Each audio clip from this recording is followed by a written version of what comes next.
let's be honest, Real Madrid owns the UCL. They know how to play in the UCL. In fact, the UCL is their own birthright. Look at their performance today. Out of the 9 games that were played today, they scored the highest number of goals. In fact, they scored 6 goals. Do you know what that means? They spelled Monaco. Monaco. 6 goals. Mbappe scoring a goal. Vinicius Jr. scoring a goal. Jude Bellingham scoring a goal. Today, this is proper show working. Barca fans, when Arbeloa was appointed as manager of Real Madrid, Barca fans were laughing. Are you laughing now? Because he lost his first game against Albacete. He was being laughed at. Now it is back-to-back wins for Real Madrid. In Spain, the team I support is Real Madrid because I know what they can do on a good day. And today is one of those days. Look at performance. From start to finish, they dominated that game. Free flowing, they could have scored more than 6 goals. More than 6 goals. They could have scored more than 6 goals. And today, look, they performed so well. This season, if I look at the UCL and I ask myself, which team can compete against Real Madrid for the title, it would be Arsenal, because Arsenal are also doing an excellent job. But aside from Arsenal, even Barca cannot fit Real Madrid in the UCL. Yes, forget about the Super Copa. Barca won that. But in this competition, that is Real Madrid's zone. And today we are looking at it. When it comes to the UCL, they play different. You could see they understand what it means to play in this competition. And just look at the goals that were scored. Superb. Today, everyone was on point, from defenders to goalkeeper to midfielders to forward. I like the performance from Real Madrid. And this goes to Barca fans. You are yet to play your game. Real Madrid has won their game. You better don't lose, because when you lose, we'll come for you. By the end of the day, I'm really excited that Real Madrid scored 6 goals. Not 1, not 2, 6. 6 goals against Monaco. You might say it's just Monaco. It's not just Monaco. This is a big club in the French league. You understand my point? I mean, look at today's scoreline. How many teams even scored more than 3 goals?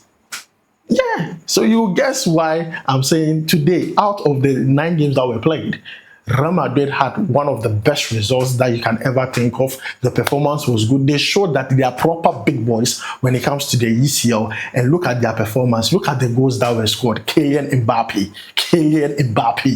He was in his prime. He was playing excellently well. Look at Vinicius Jr.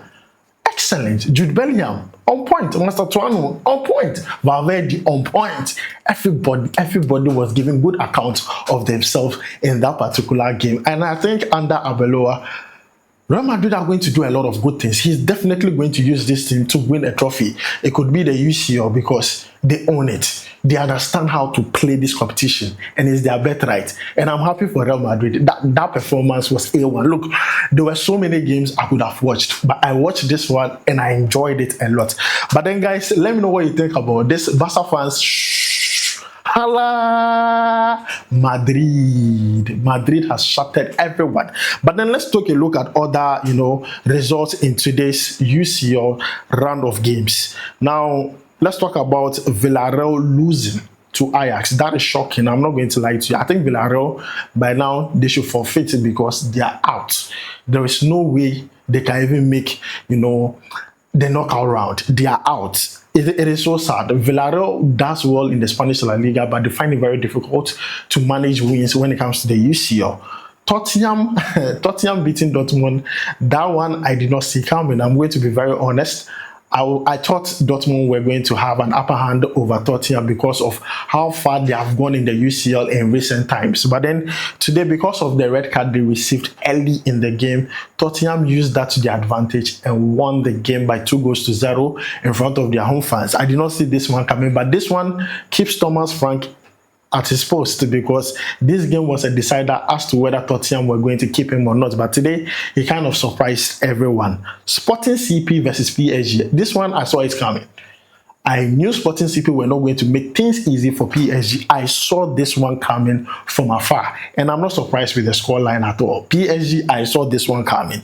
because Sporting were not going to make it easy. But then a lot of people might be shocked with the scoreline, but I saw this one coming because PSG, they have not really been doing well in a couple of games, especially with the performance. Sometimes they manage to get the wins, but then performance-wise, it has not been the best. So we already talked about Real Madrid. Olympiacos by Leverkusen. Olympiacos winning that game does not come as a surprise to me. One, they are playing at home. Two, Leverkusen have not been the Leverkusen under Alonso. This is a different Leverkusen. They are not playing as first. Most of the players have left.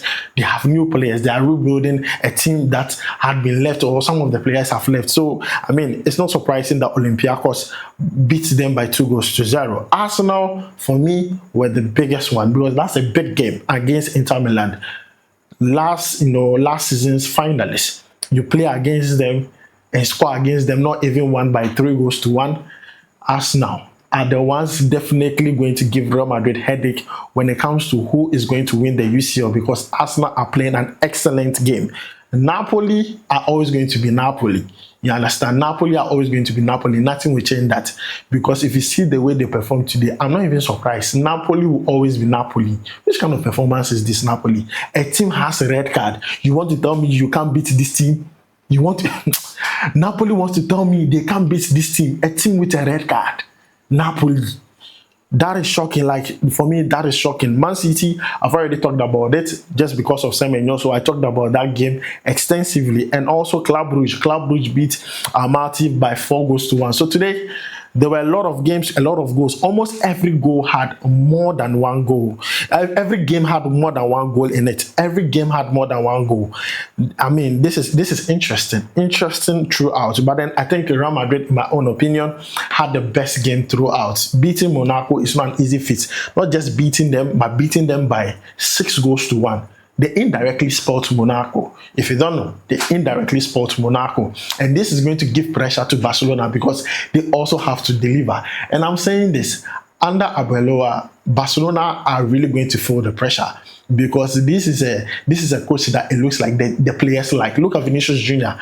When he scored that goal, he ran straight to the coach, hugged the coach. You could see there is some sense of unity in the team right now. So these players are going to play for the coach. And when Real Madrid are in this kind of harmony and unity, things usually kind of go well for them. So this is one that I'm going to enjoy, because as a Real Madrid fan, this is exciting. Hala Madrid. But then let me know which game surprised you today in the UCL. Which game surprised you in the UCL today? Because I think the one that surprised me was the Man City one, and also the Tottenham game. I was really surprised with those two ones. But which one surprised you? Let me know it down below in the comments. My name is Adam. Thanks for watching. I'll make sure to see you in the next one. Charlie, we go vibe.